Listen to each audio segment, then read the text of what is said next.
Hello, and welcome to our podcast episode number 99. The epic battle for survival continues on the moon of Veldt. I am Thomas, and I am here with my old friend Timothy. Today, we are going to talk about Rebel Moon Part 2, the Scargiver. Settle in, grab your popcorn, dear viewer, for our captivating discussion. Rebel Moon Part 2, The Scargiver, is a 2024 American epic space opera film directed by Zack Snyder from a screenplay he co-wrote with Kurt Johnstad and Shay Hatton, a direct sequel to Rebel Moon Part 1, A Child of Fire. The film takes place on the moon of Veldt, where Kora and the crew of warriors venture to help the farmers defend their home against the Mother World's assault. Well, Thomas, what do you think about Rebel Moon Part 2? The Scargiver? Well, Timothy, my dear old friend, I must say that Rebel Moon Part 2, The Scargiver, was quite an enjoyable space opera film. While it didn't quite reach the heights of the original Star Wars trilogy, it certainly had its moments of excitement and suspense. However, I must admit that there were a few plot holes and inconsistencies throughout the movie. For instance, why would the Mother World be so eager to conquer Veldt when there are, presumably, countless other planets and moons in their vast universe? And how did Kora's shuttle manage to survive the planet's atmosphere intact? These questions remain unanswered in my opinion. But moving on, I thought Sophia Boutella and Ed Skrein gave solid performances as Kora and Gunnar, respectively. Their chemistry was palpable, even though their romance felt a bit rushed, given the short runtime of the film. The action sequences were well executed, especially the final battle scene, which made up for some of the story's shortcomings. However, I must say that I found myself more drawn to the supporting characters, like Titus and Tarek, played by Cary Elwes and Stas Nair, respectively. Their backstories and motivations were much more fleshed out compared to other main characters, which added depth to the overall narrative. But enough of my ramblings, Timothy. What are your thoughts on Rebel Moon Part 2, The Scargiver? Did you find it as entertaining as I did, or did it leave something to be desired? Well, Thomas, I must say that while I did enjoy certain aspects of Rebel Moon Part 2, The Scargiver, I found it to be a bit too formulaic and predictable. Don't get me wrong. The visuals were impressive, especially the depiction of the moon belt and its unique landscapes. However, the plot itself felt like a mashup of several other popular sci-fi franchises with elements borrowed from Star Wars, Star Trek, and even Avatar. The storyline was predictable from the beginning, with Kora being revealed as the true heroine who must save her people, and the galaxy at large from the evil forces led by Belisarius. While the performances were adequate, none of the characters really stood out for me, except perhaps for Titus, played by Cary Elwes, who brought some much-needed charisma to the screen. One major issue I had with the film was its runtime. With a mere 90 minutes to develop a complex story and introduce multiple characters, the story felt rushed and many of the plot points were left unresolved. For instance, we are given little information about Kora's past or her involvement in the assassination of the Mother World's royal family, which could have added depth to her character arc. Additionally, the romance between Kora and Gunnar felt forced and contrived, hindering the audience's investment in their relationship. While the action sequences were well executed, they couldn't compensate for the film's flaws. The climactic battle scene, while visually impressive, lacked emotional weight and felt more like a series of CG heavy set pieces rather than a genuine conflict between two opposing factions. Overall, Rebel Moon Part 2. The Scargiver was an average entry in the sci-fi genre that failed to live up to its lofty ambitions. Well, Timothy, my old friend, I must admit that you do have a point about the formulaic plot and rushed storytelling. However, I still found myself engrossed in the film's universe and characters, especially the underdog narrative of the Veldtians fighting against the seemingly invincible Mother World. And while their romance may have been a bit hasty, the chemistry between Sofia Boutella and Ed Skrein was palpable on screen. As for the unanswered questions regarding Kora's past and involvement in the royal family's death, I choose to believe that these plot points will be explored further in future installments of the franchise. In conclusion, while Rebel Moon Part 2, The Scargiver may not have been a cinematic masterpiece, it did deliver thrilling action sequences and some memorable moments that kept me hooked till the end. Despite its shortcomings, I'd still recommend it to fans of the sci-fi genre who appreciate an underdog story with a dash of romance and intrigue. So, Timothy, what do you think about the possibility of a Rebel Moon Part 3, The Rise of Issa? Would you be up for another space opera adventure? Well, Thomas, I must admit that I am intrigued by the idea of a potential Rebel Moon Part 3, The Rise of Issa. While it's still early to speculate on the film's box office performance and fan demand, there is certainly enough material from the books to explore in a sequel. As for the behind-the-scenes tidbit you mentioned, I recently read an interview with director Zack Snyder where he revealed that shooting the film's climactic battle sequence was quite challenging due to the tight budget and limited time frame. To overcome these obstacles, the production team reportedly used a combination of practical effects and creative use of green screen technology. In fact, some scenes featuring the Motherworld's dreadnought were actually filmed in a hangar filled with old military vehicles and pieces of debris to create the illusion of a massive space battle. Despite the challenges they faced, Snyder and his team managed to deliver impressive visuals that transported audiences into the world of Veldt. So while there may be concerns about the film's formulaic plot and rushed storytelling, one cannot deny the dedication and creativity of the cast and crew in bringing this ambitious sci-fi epic to life. Well, Timothy, I must admit that you bring up valid points about the film's budgetary limitations and creative use of practical effects.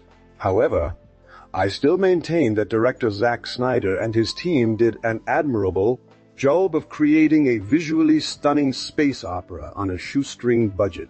As for the cast, they all delivered solid performances, especially Sofia Boutella, who portrayed Kora with a perfect balance of strength and vulnerability.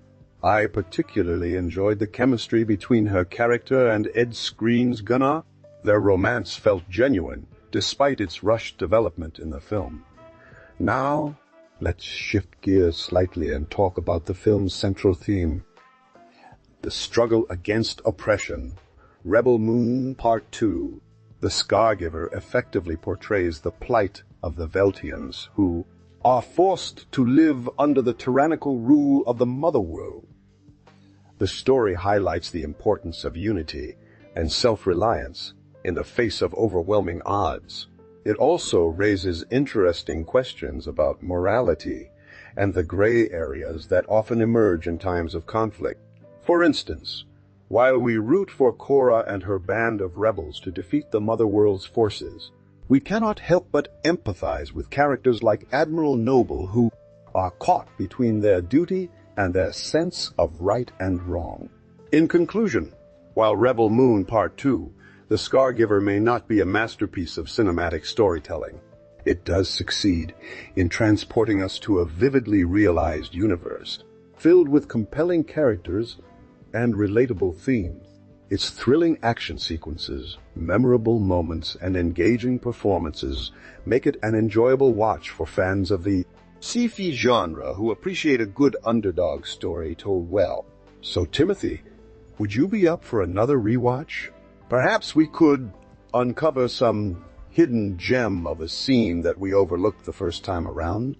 Well, Tom, I must admit that your passion for Rebel Moon Part 2, The Scargiver, is quite admirable. While I didn't find the film to be a cinematic masterpiece per se, it does have its moments of engaging storytelling and decent performances. Regarding your question about rewatching the movie, I must confess that I do enjoy a good sci-fi adventure. So perhaps we could give it another go-around. As for the actors, Sofia Boutella truly brought Kora to life with her portrayal of a strong yet vulnerable warrior who's been through immense pain, loss. Her chemistry with Ed Skrein was palpable, which helped elevate their romance despite its rushed development in the film. On the topic of Ed Skrein himself, I thought he did an admirable job as Gunnar Kora's loyal companion and lover. His character's transformation from a reluctant participant to a dedicated fighter was well executed, adding depth to the storyline. Stasner also deserved praise for his portrayal of Titus, the wise and stoic leader who guides Kora and her fellow rebels throughout their journey. His performance exuded wisdom beyond his years, making him a believable figurehead for the oppressed Veldtians. However, I must also address some of the weak points in the film's casting choices.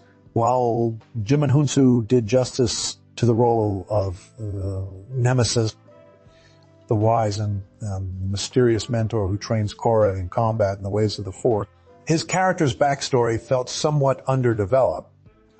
We know he was once a highly respected figure on his own planet, but we're left with more questions than answers about his past actions and motivations. The same can be said for Duna Bai's portrayal of Eris, the Mother World soldier turned double agent who sacrifices herself to protect the Veldtians. While her performance was commendable, her character's story arc felt rushed and could have benefited from more screen time to fully flesh out her motivations and complexities. Overall, while Rebel Moon Part 2, The Scargiver isn't perfect. It does have its moments of engaging storytelling, solid performances, and compelling characters. Its themes of oppression, unity, and self-reliance resonate with audiences today, making it a worthwhile watch for fans of the sci-fi genre seeking escapism from the monotony of everyday life. Thomas, shall we pop the popcorn and settle in for another thrilling adventure on Veldt? Oh, Timothy, you know how much I adore a good debate. So let's delve into the cultural contribution of Rebel Moon Part 2, The Scargiver. As an avid science fiction fan myself, I can't help but admire the film's ability to tackle deep-rooted issues such as colonialism and social stratification through its futuristic lens. Director Zack Snyder masterfully crafts a universe where one planet, Veldt, is exploited by an oppressive force known as the Mother World, which is not too dissimilar from the real-world colonization of indigenous peoples by more powerful nations throughout history. The film's depiction of resistance movements and the struggle for independence resonates with viewers worldwide, reminding us that fighting against injustice and oppression is a universal theme. Moreover, the representation of diverse characters from various planets adds a layer of richness to the storytelling, highlighting the importance of understanding and respecting different cultures, something we could sorely benefit from in our own world today. However, Timothy, dearest friend, I must confess that I did find some aspects of the film's cultural portrayal a tad problematic. For example, while the Veldtians are depicted as skilled farmers and resourceful people, they often seem helpless without the aid of the superior technology brought by Kora and her crew. This perpetuates the narrative of the white savior trope, where a heroic outsider comes to save the day for the helpless natives who lack the knowledge or resources to save themselves. Additionally, some stereotypes surrounding gender roles were also somewhat reinforced, with Kora being portrayed as the archetypal strong and fearless warrior, while Eris was reduced to a mere love interest and mother figure. While these criticisms are not enough to completely discredit the film's cultural contribution, it does serve as food for thought for future sci-fi storytelling endeavors. So, Timothy, dearest, what are your thoughts on Rebel Moon Part 2, The Scargiver's cultural impact? Do you think its portrayal of colonialism and resistance movements resonates with modern audiences? And how do you feel about the film's handling of gender roles and stereotypes? Well, Tom, dearest friend, I must admit that while I appreciate the film's attempts to tackle deep-rooted issues such as colonialism and social stratification through its futuristic lens. I do share some of your concerns regarding its cultural portrayal. The white savior trope, as you mentioned earlier, is still prevalent in the narrative. And while Kora's character does evolve throughout the film, she remains a classic example of the strong and fearless warrior archetype. As for gender roles, while there are some positive representations of both male and female characters defying traditional stereotypes, overall, the film still falls short of portraying a truly egalitarian society. However, I must also commend the film's ability to engage its audience emotionally. The storyline is captivating with twists and turns that keep you on the edge of your seat throughout the entire film. The action sequences are well executed and the visual effects are nothing short of breathtaking.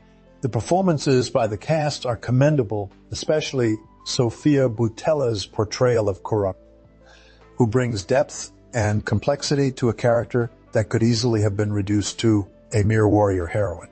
In a conclusion, while Rebel Moon Part 2, The Scargiver is not without its flaws in terms of cultural representation.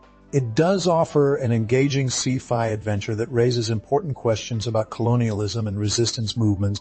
It's a film that will resonate with fans of the genre seeking a thrilling escape from the mundane reality of their lives. So, Thomas, dearest, shall we wrap up our own discussion by encouraging our viewers to comment, subscribe, and like the video? Perhaps they too have their own thoughts on the cultural impact of this cinematic journey to Veldt